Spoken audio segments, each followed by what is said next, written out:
Arjoonan, sovereign risk analyst at Rand Merchant Bank, now joins us for a look at the country's economic prospects. And when we talk about Europe, we know that Mauritius is very reliant on economic growth coming out through from the Eurozone. We shouldn't be focused too much on what's happening there because we know that's a very dire situation. So how reliant is Mauritius right now? It is striving to diversify away from the Eurozone. Is it getting it right? Well, I mean, if you look at 2011 alone, 62% of Mauritian exports went to the European Union.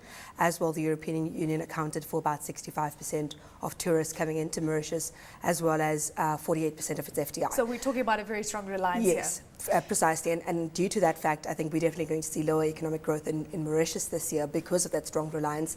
We're placing economic growth at about 2.9% for this year, and obviously recovering slightly next year. But it's important to note that Mauritius does have a very strong track record in terms of weathering international storms. If you look at 2009 alone, the country still managed to post growth of 3.1%.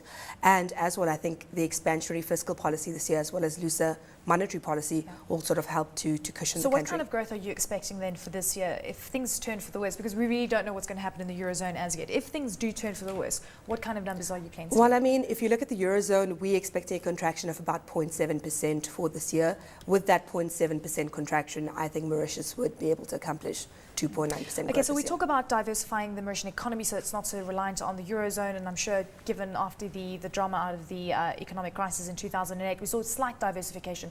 Has enough been done, and do you think enough is being done right now to halt reliance on the Eurozone? I think Mauritius continues to be a stellar example of how development finance can actually help a country.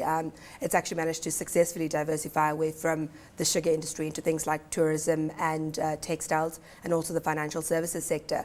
At the moment, government is trying to focus on things like infrastructure and education because they're trying to build Mauritius into this new information technology economy.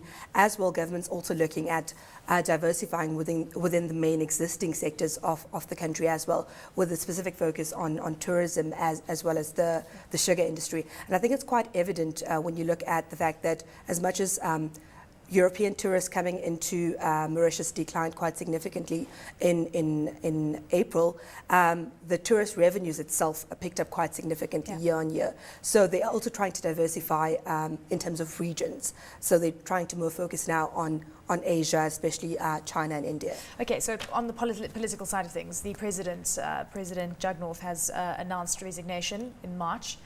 What kind of impact could this then implicate for the overall economic scenario going forward? I think, prior to him resigning as well, there were a lot of rumors that he was going to resign, and this is purely because he was getting growingly impatient with the current political situation in Mauritius. And obviously when he did resign, there were a lot of fears that this would create some political instability in the country, and I think those fears and concerns have proved to be quite unsubstantiated. I definitely think that as much as the short-term political environment could be unsettled, I don't think it'll have any long-term negative implications. I'd like to quickly touch on the general anti-avoidance rules. This is what India has been proposing. There's been such an outcry with regards to this that I think it's been halted, at least for now. What is the impact going to be on Mauritius? Because from my understanding, I think Indian investors are taking money back to Mauritius and then repatriating it back to India without any sort of payment of tax, which is creating concern. Precisely. I mean, rightfully said, when it was announced in March, great concern about it, but then Indian Finance Minister came out in May and he made a few amendments to it. The first one was actually to defer it by a year, so it's only being implemented from the 1st of April.